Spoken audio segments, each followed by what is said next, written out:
Good morning, children.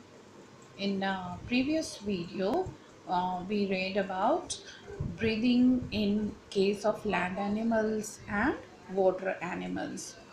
Today, we will see breathing in insects, birds, and reptiles. So, first of all, start with insects.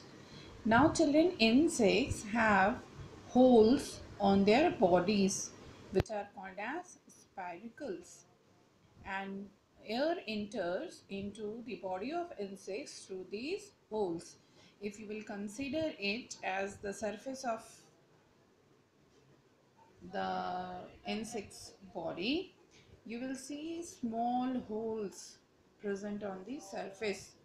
These holes are called as spiracles, and they have a network of tubes also, which are called as tracheae, and which run across the whole body. Can you see these air tubes? These air tubes are connected with these spiracles. So spiracles along with these air tubes are actually responsible for the breathing in case of insects, isn't it? So, children, what happens? Air, when passes through this network of tubes, it run across the whole body of the insects, and that is how the cells in the body of insects get oxygen. Next comes the reptiles.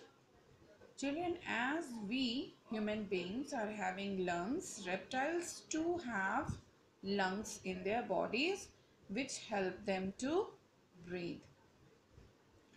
And next is about the birds.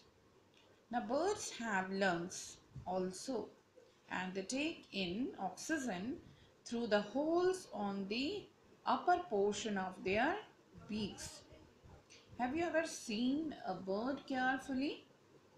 So next time when you see the bird carefully, try to observe its beak, isn't it? On its beak, you will find small holes, and that hole is actually responsible for entrance of air into the body of birds, and ultimately it reaches to lungs. And the same hole which present in the beak will be responsible for the giving out of carbon dioxide. So this was all about breathing in different types of animals, then birds, reptiles, insects. Children, learn all the notes and try to uh, understand the mechanism of breathing in these animals. So till next video, goodbye.